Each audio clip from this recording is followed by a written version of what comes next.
Welcome, everyone. My name is Bill Carrick. I'm the president of the American Society of Addiction Nursing, and I'm very happy to welcome you to the ASAN Fall and Winter webinar series.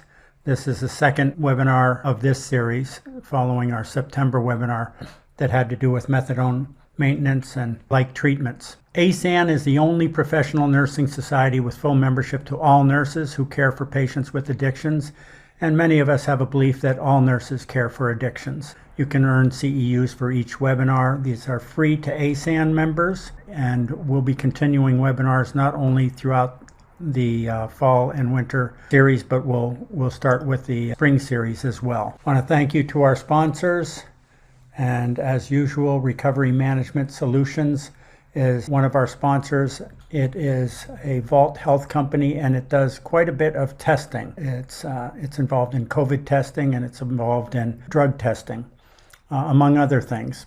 Take a look at Recovery Management Solutions at www.fsssolutions.com. Okay, we want to see you, so it'd be nice to have your pictures up, but keep your volume down, please. Keep your camera on, mute your microphone. You can find presentation details and slides at addictionnursing.org. Please post questions in the chat box for Q&A. I'll be looking at those. Suzanne will be looking at those as well. This webinar has been approved for one nursing CEU through the California Board of Nursing. A certificate of completion with CE will be sent by email with verification that the survey has been completed. After the webinar, you can find the survey at addictionnursing.org/survey. And if you just go to addictionnursing.org, you can find your way there. All sessions will be recorded and archived for viewing if attendees are unable to participate in the live sessions. The link will be sent by email when the recording is available, or you can visit the on-demand webinar store at addictionnursing.org. And CEs are available for recorded session viewing with a completed survey. So you can go to the website and view a number of our webinars if you weren't a participant, and you can get CEUs for those as well. A reminder, on Tuesday, November 19th, Publishing Basics will be presented, and that will be presented by Ann Mitchell and Christine Varakis, two of our charter member and founding member. And on Tuesday, December 14th, Mindfulness will be presented by Mary Armstrong-Fougere, and Mary is on the board of directors, and she's also a founding member. Reminder, webinars are free to ASAN members. Please spread the word, send the link to your friends and colleagues, and encourage them to join. Our membership is quite inexpensive compared to other organizations and societies. We'd encourage membership, and there is a discount for student members. I'm very pleased to introduce our speaker, Dr. Tracy Hicks. You can see all her credentials there. Dr. Hicks was one of our first charter members. I appreciate her for that. She has a similar mentor that I had, and that was with Dr. Diane Snow, so we have that in common. So, hello everyone. I'm so happy to be here with you this evening. I'd like to thank you for the gift of your time this evening. I know you could be doing a million other things, but again, you came to hear me rattle on about emotional intelligence, which is my pleasure, and it's something I live by. So it is my passion to take care of people. I love what I do, and having emotional intelligence has been an integral part of my success with my clients. What is your passion? I just told you my passion is my work. I love it. Of course, I love my family, but this is something we spend majority of our life doing, our work. So it is my passion, and it's like from What a Feeling, Irene Cara, take your passion and make it happen. And you have to think about if you're emotionally intelligent, you think, you have to really self-evaluate. Is nursing your passion? Is addictions nursing your passion? Because if it's not your passion, you really need to do a deep dive into your self-awareness, okay? Because it does bleed out to your patient care, and they do feel it. So what are we going to talk about today? So we're going to explain why emotional intelligence, or you may see me interchangeably say it as EI or EQ, is integral to leadership. We're going to analyze and discuss the 5 characteristics of emotional intelligence. We're going to discuss the importance of emotional intelligence in the context of crucial conversations, diversity, equity, and inclusion, and social determinants of health. I'm going to move this over just a little bit. We're going to examine ways to utilize EI to build stronger personal and professional relationships, to have success, and to help you with self-care. We're going to discuss emotional intelligence in leadership and substance use disorder treatment. So, a little bit of history on EI. It was a concept introduced by Peter Salovey and Jack Meyer in 1990. They introduced the 4-ability model of Meyer and Salovey. And then Daniel Goleman came along and popularized the term of emotional intelligence in 1995 and wrote a New York Times bestseller called Emotional Intelligence and Social Intelligence and Why It Can Matter More Than IQ. It is now introduced as a theory and research is evolving. So I'm not going to read everything to you on this slide, but this is the model by Meyer and Salovey, and it's in 4 branches. The first one being perception, appraisal, and expression of emotions. Branch 2, emotional facilitation of thinking. Branch 3, understanding and analyzing emotions and employing emotional knowledge. Emotions, as you can see, emotions can get very deep. Branch 4, reflective regulation of emotions to promote emotional and intellectual growth. So let's simply define EI. It refers to the ability to understand and manage your emotional encounters. So what are these encounters? These are your clinical encounters with your patients or clients, your colleagues, people that follow you, your family members, friends. We have encounters with people all the time and our emotions are invoked, so we have to know how to control them.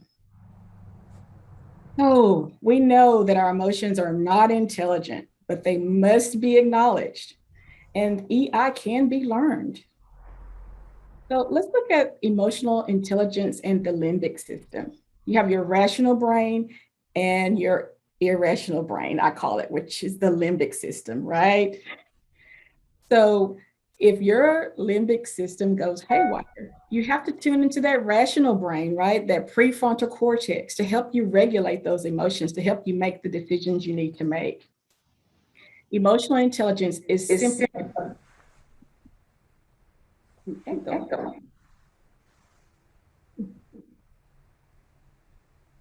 know what happened? Do you guys hear an echo? I'm so sorry.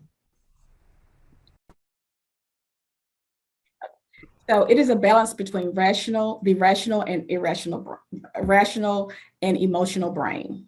So what are some benefits of EI? So people who have EI are better able to handle everyday stress. They have a greater number of meaningful, close relationships. They are more socially competent in general, and they report higher levels of well-being, and they show optimal psychological functioning. So the 5 elements of emotional intelligence. And as you can see, I love this. I live by this. So I get very passionate about it.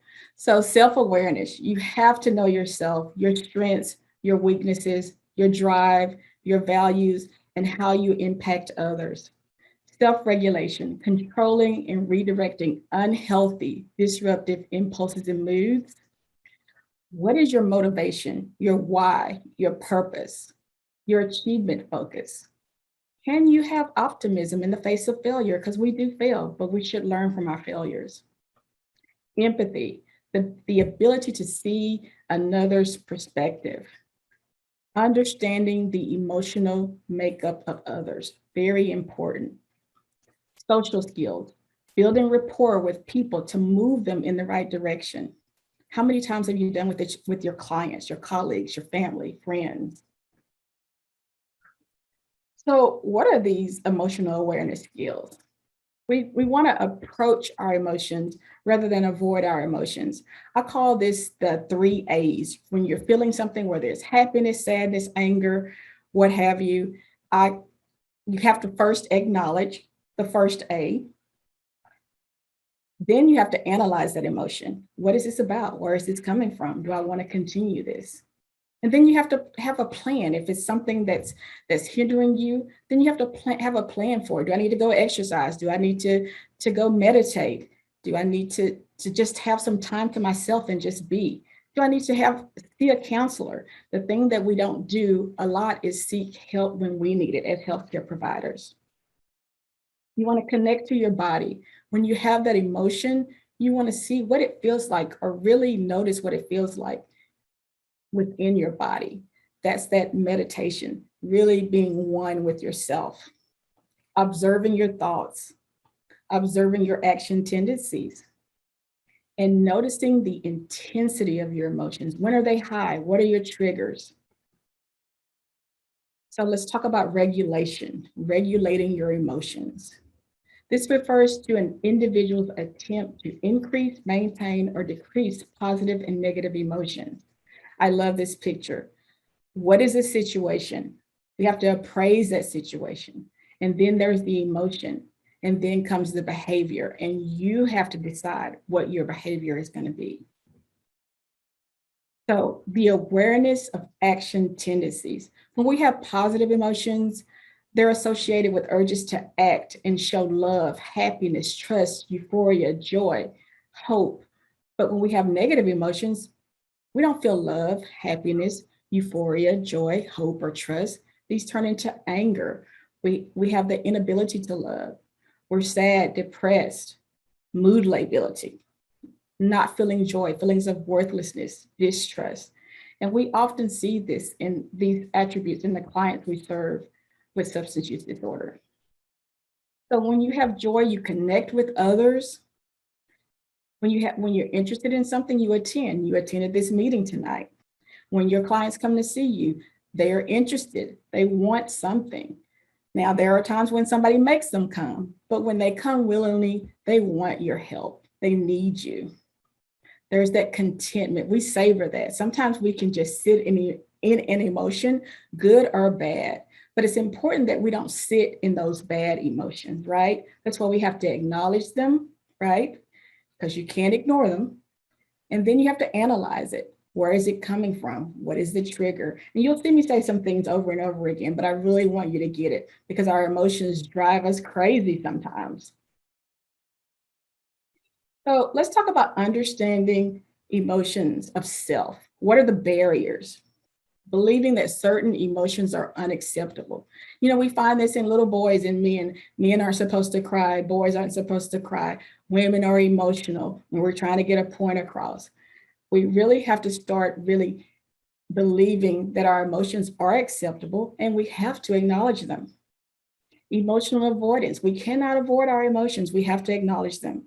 And having a limited emotional vocabulary. What are you feeling? Describe it. Where did it come from? So a practical note, understanding oneself. This is helping clients expand their emotional vocabulary. It can be a valuable step toward increasing their emotional regulation skills and their ability to communicate about emotions. If your client lacks the words that express what they are feeling, it will be more difficult for others to understand specifically what they are feeling. And then this decreases our ability to help. So just a few stats on emotional intelligence, because you know we nurses, we love stats. So just a few for your palate. So 90% of top performers have high EQ, and about 58% of your job performance is related to emotional intelligence or EQ. And on average, guys, I've seen this in real time. On average, people with high EQ make on average $29,000 more per year than their low EQ counterparts. Because we're regulating those emotions. We're thinking before we act. Executive success. Why am I talking to you about executive success? Because I am a believer that you lead where you are. You may not be in the C-suite, you may not be the CEO, but you are a leader where you are. So this says that 60% of executives are more likely to derail for reasons of low EI than any other reason. And this most likely being related to insensitivity. Go figure, huh? And Executives with high levels of emotional intelligence are 32% more effective at building and maintaining relationships. So you're getting the picture of how important this EI concept is. So I won't read to you everything on this slide, but I want to point out a couple of things. 70% of Fortune 500 companies are setting aside budgets to train in emotional intelligence. So there's got to be something to it. And 71% of hiring managers said that EI is more important to them than IQ. So who is this person with EI? I'm going to take you back to a story when I was in my early 20s and I was working in the emergency department and the waiting room was full. It was about 2 a.m. and every seat was taken and everybody was wondering when they were going to be called back. And then on top of everything, a guy comes in with a stab wound, bleeding profusely. So I remained calm. I called back to the nurse's station and I said, okay, you've got to get someone out here to get this gentleman pretty quickly. So I didn't, crisis averted. I didn't think anything of it. But the next day, our customer relations supervisor came down and she was like, I just want to give you the certificate and this reward for remaining calm and not letting things go awry and not letting the waiting room get out of control. You saved the night. I was like, I didn't do anything. But when I started to delve into this concept of emotional intelligence, I thought about that incident and I said, wow, that's what that is. Okay, I can go with this. So who is this person with EI?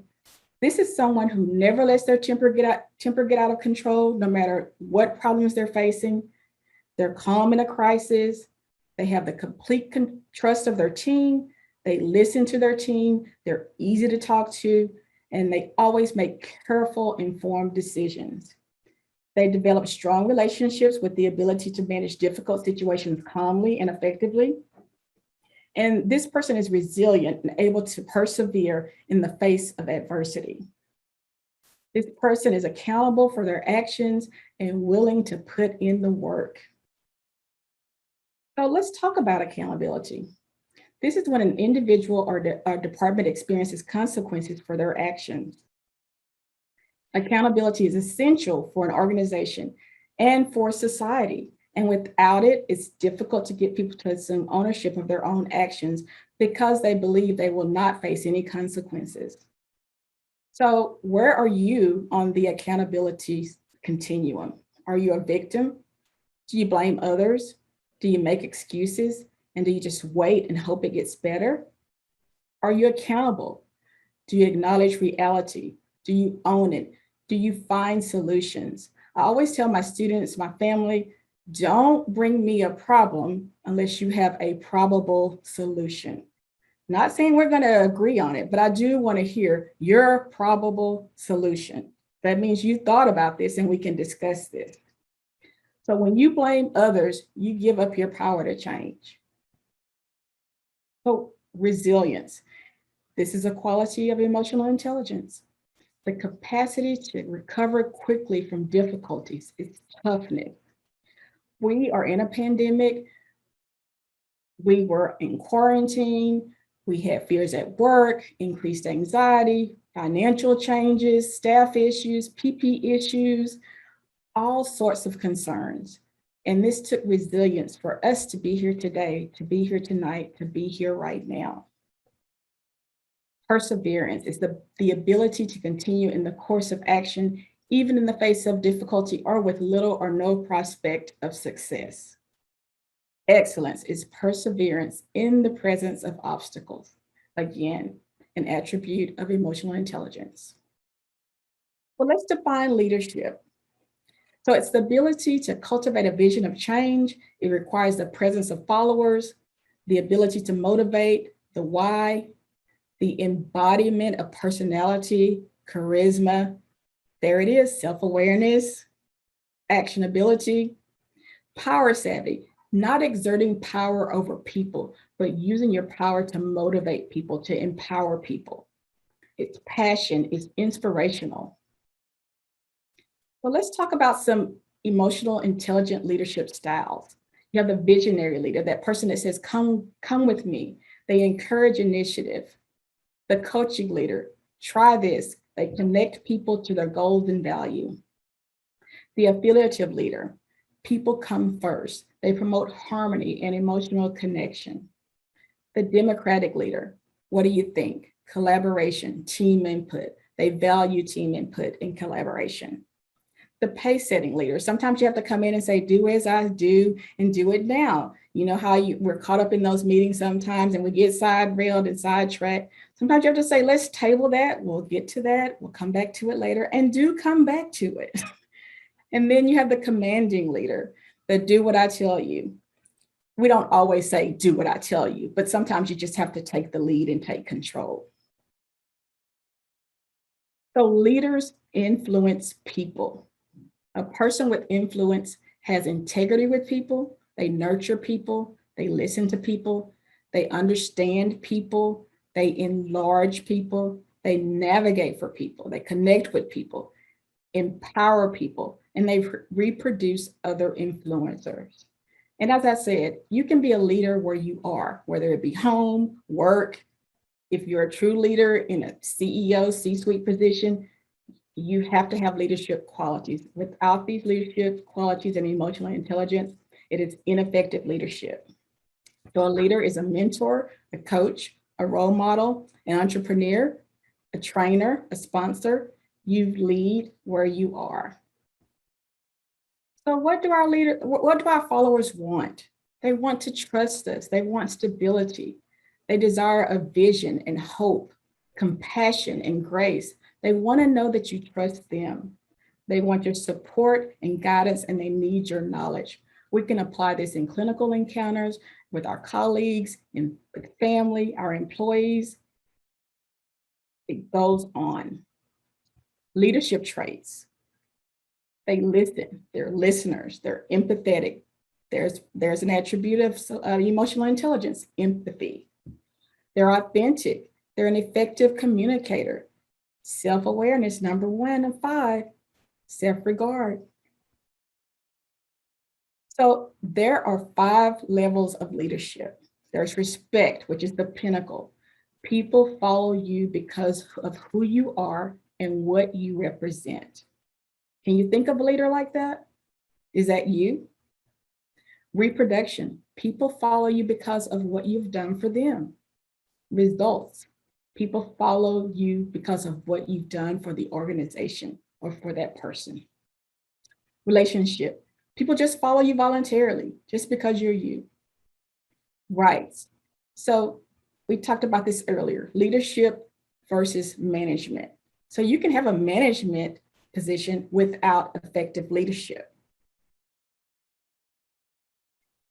So I reviewed articles on emotional intelligence and nursing leadership, and these were some major themes that I found that I wanted to point out to you today. So EI, or emotional intelligence, is a charismatic virtue synonymous with transformational leadership, has no correlation with laissez-faire leadership, that leader just kind of sits back and lets things go on. Emotional intelligence remediates chronic challenges in nursing. And we do have our challenges in nursing. Implementing EI in nursing leadership promotes success. Contemporary healthcare issues require transformational leadership and emotional intelligence. And results indicate that a lower level of EI is associated with more intensive smoking, alcohol use, and illicit drug use. And 2 components of EI that play a key role in addictions are decoding and differentiation of emotions and regulating emotions. So decoding of differentiation of emotions and regulation of emotions. So let's talk about the emotion differentiation. These are people who can label emotional experience with a high degree of specificity. They regulate their emotions more effectively. They are less likely to drink excessively when stressed immediately prior to an upcoming drinking episode. So they are less likely to react aggressively towards someone who has hurt them. They just stop and think. So 7 habits of highly effective people. And again, we have to be emotionally intelligent to be highly effective. We have to be proactive, responsibility versus reactive. And take note, responsibility. When we break that word down, it's our response ability, the ability to respond. So how do we cultivate that ability, the responsibility? We don't want to be reactive. We want to be proactive. Begin with the end in mind, and whatever you do, think about the end point. Put first things first. You know, we talked about maybe tabling a conversation and then coming back to it later. Think win-win. When all parties are committed, solutions are mutually beneficial, and there is reciprocity. You want to first understand before you can be understood. I'm going to repeat that. You want to understand first before you can be understood. You want to synergize, provide empowerment, unify, creativity, social interactions, sharpen your saw. This is the principle of balanced self-renewal. So sharpening the saw, the habit that makes all other habits possible. Preserving your greatest asset. Think about that. What is your greatest asset? I'll give you a few seconds.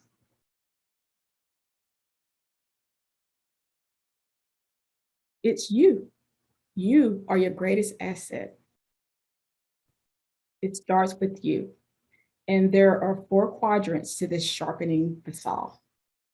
You have your physical health, your mental health, your social and emotional health, and your spirituality. Preserving your greatest asset, which is you, 4 quadrants, physical, mental, social, emotional, and spiritual. So what are ways that we can improve our physical health and well-being? So I like to use mind tools, and you have access to the slides. Very interesting material in there on emotional intelligence and other great things like business, leadership, great models that you can use in everyday life.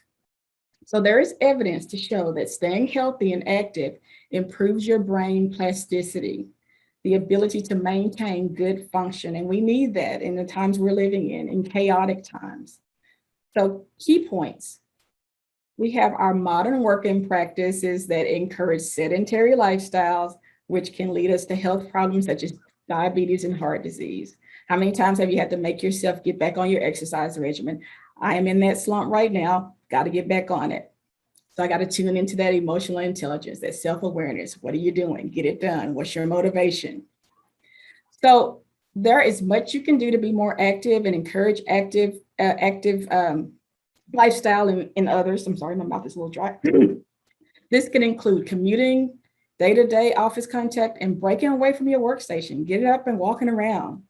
So when you're considering health and well-being initiatives, be aware of how your team or organization culture may be exacerbating the problems with long hours or always on, not taking a break, high demands, a lack of support from above. Making changes in these areas can help to reinforce the steps that individuals take to improve their physical health. So as we know, we're living in chaotic times. We're in a pandemic, but we've got to remember the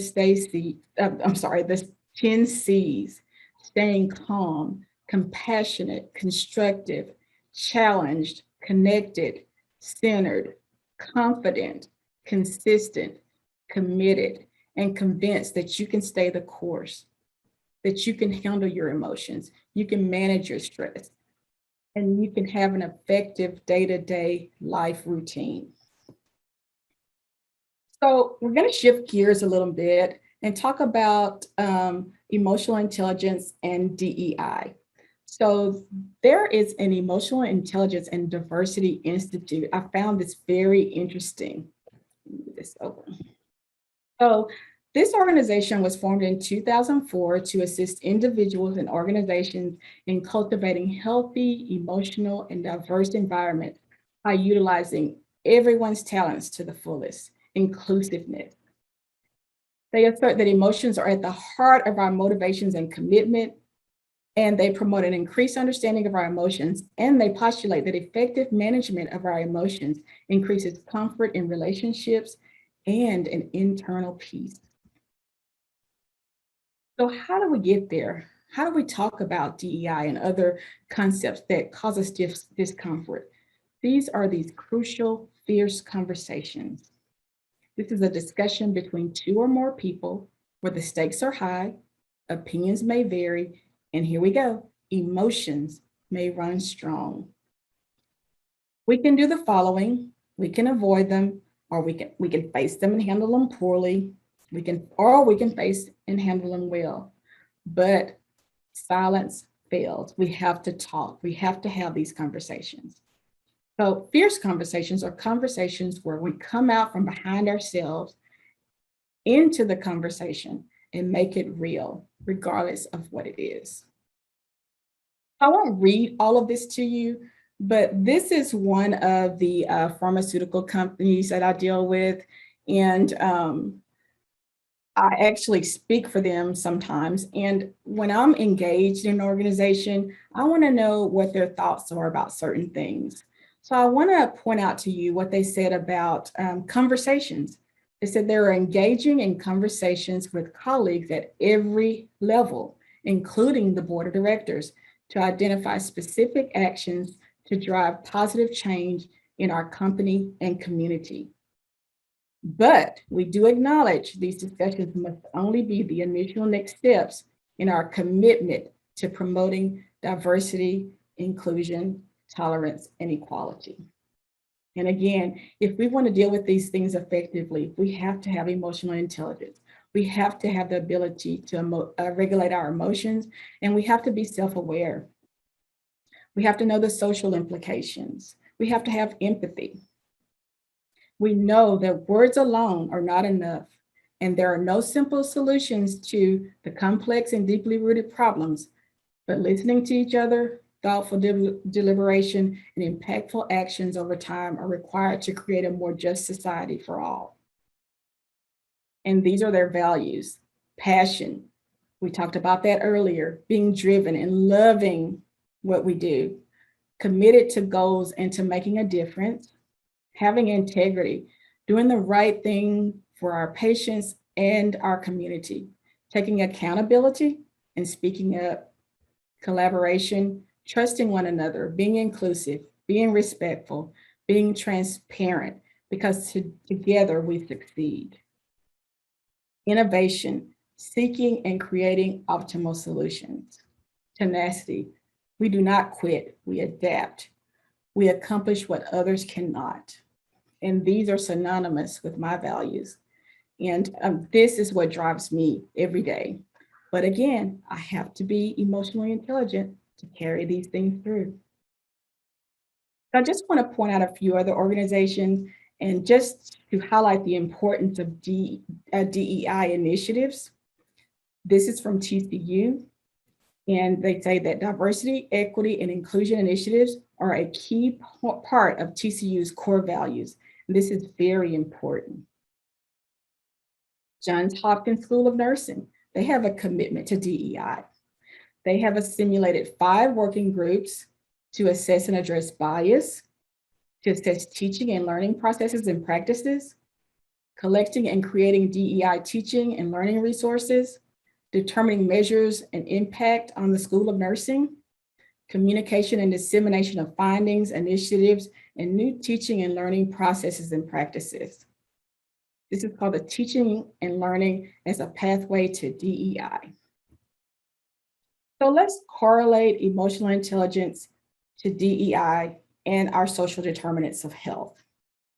So major components of DEI that promote engagement are psychological meaningfulness, psychological safety, and psychological availability. DEI is a broad concept and it's an evolutionary work, and we have to work very hard on it. So what is psychological meaningfulness? It's the reason to engage. It's a feeling that one can be successful, whether you're the patient, the client, the employee. Psychological meaningfulness is important. Psychological safety, the freedom to speak without withholding ideas or thoughts. I can bring my full self. Psychological availability. Do I have the confidence in my ability to be successful? Do I feel included in the plan, my care plan? Am I a part of the conversation, or am I just giving orders without consideration of my social determinants of health or what I need? So, social determinants of health, this is adequate housing and food, employment, education, access to health care and health equity. This is recognizing and ameliorating systemic racism, ensuring that DEI is translated to all environments. This is how we address the social determinants of health.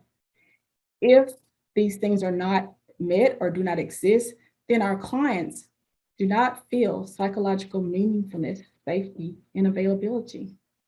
And again, we have to have emotional intelligence in order to carry this through. So let's revisit the crucial, fierce conversations around DEI and other concepts. We have to have emotional intelligence. We have to think empathetic. Why would a reasonable, rational, and decent person do or say what this person is saying or doing? It does not excuse the bad things or the behavior. It just humanizes the person so you can deal with your own emotions and your story. The opportunity to explore yourself first by analyzing reasons for the person's behavior. Reflecting on alternative motives allows us to relax, and it opens the dialogue. When you are in a crucial, fierce conversation, you need to stop and think, should this be said? Should this be said right now? And should this be said by me? So there are some ways we can measure our emotional intelligence. There are ability-based tests, which include the Myers-Solovey-Caruso emotional intelligence test, and there's an acronym for it. I call it MESQUIT. There's trait-based tests, such as the emotional quotient inventory or the bar on Q. Competency-based tests, which include the emotional and social competence inventory. And then you have the behavior-based test, and this is like GINOs. And then you have Mind Tools, which is my favorite. They have like a 15 question survey that you can do. And I'm proud to say I scored very well. And these are some other contacts and information. So some key points. Forbes magazine notes that a post-COVID world requires high emotional intelligence. Emotional intelligence is integral to the evolutionary work of DEI.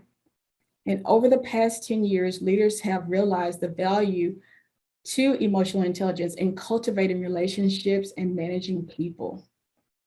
Emotional intelligence has become an even more critical capability for all leaders and managers at every level in both private and public organizations.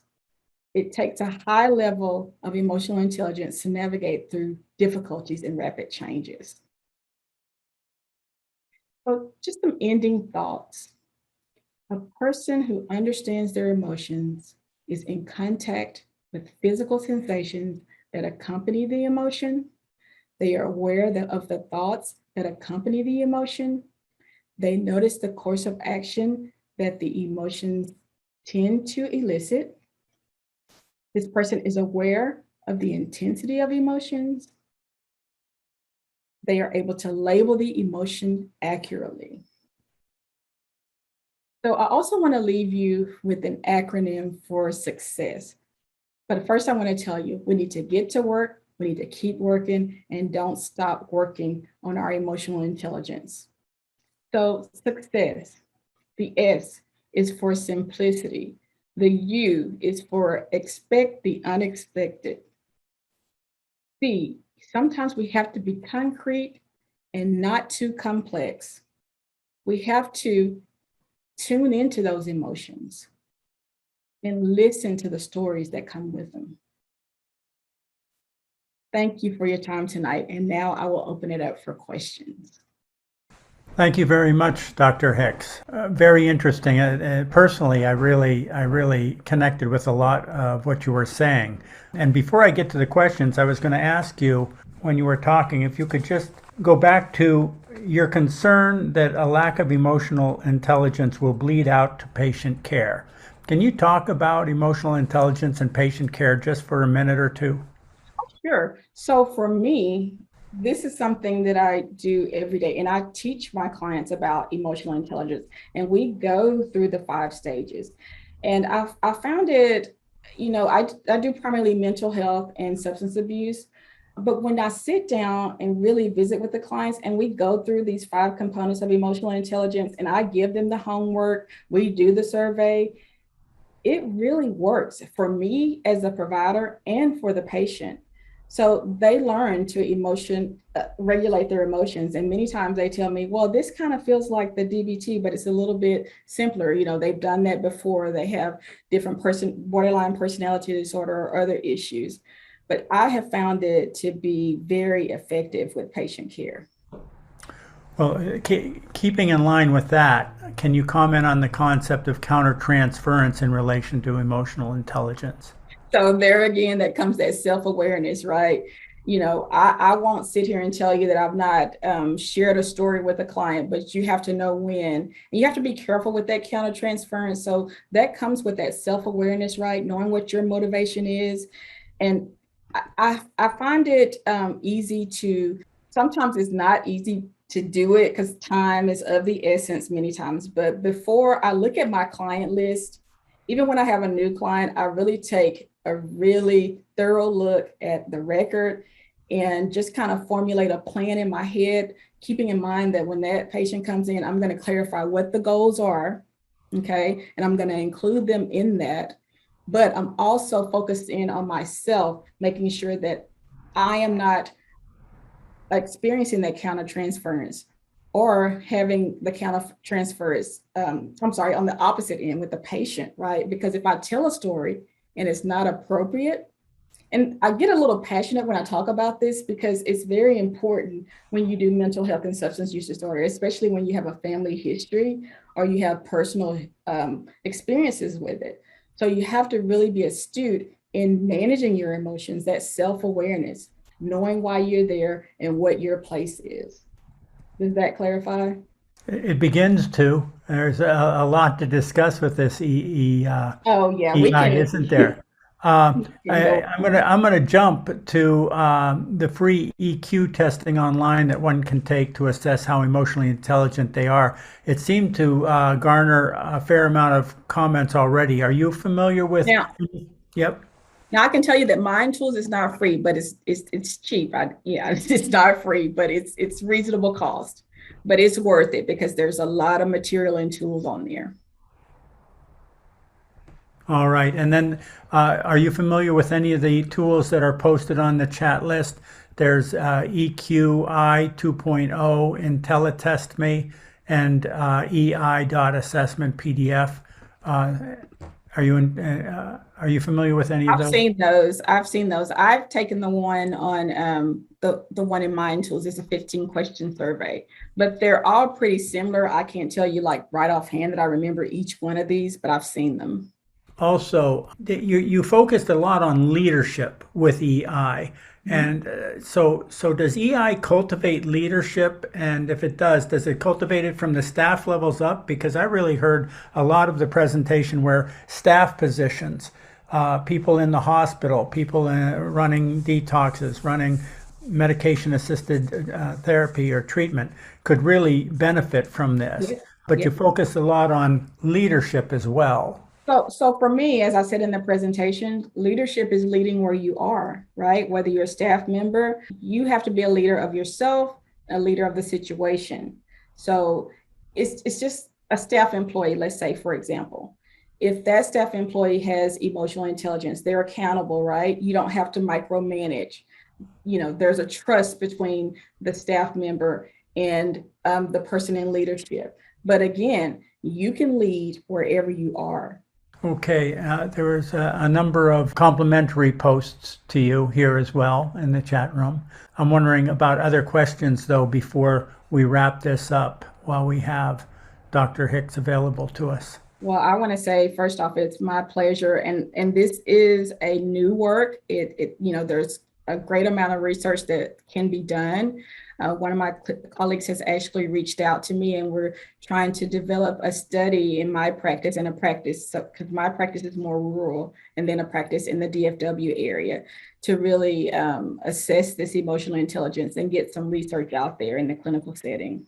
So we have here exceptional presentation. Thank you. Important in this difficult time with the pandemic and political threats to out democracy. There's lots of applications to this. I certainly agree, Coco. Donna, thank you for a wonderful presentation. Suzanne identified a fabulous presentation.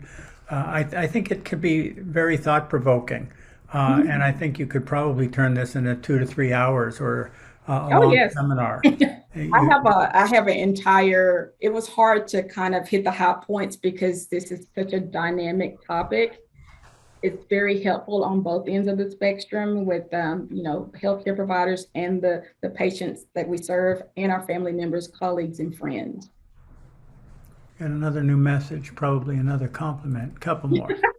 I'll take those. Can you say a little bit more about application to those struggling with substance use disorder? When one of the points in the presentation, it highlighted the fact that emotional regulation, although not studied extensively, is a big part of substance use disorder. So really sitting down and talking with the patients or clients. I've done this in real time, and I've asked, how can I help you? Help me to help you. I need to understand what emotions you are feeling now. And it is okay. This is a safe space. And I can tell you the responses I get are astounding. And it touches my heart, in daily practice, the way that you can transform lives when you just acknowledge or help them to acknowledge their emotions.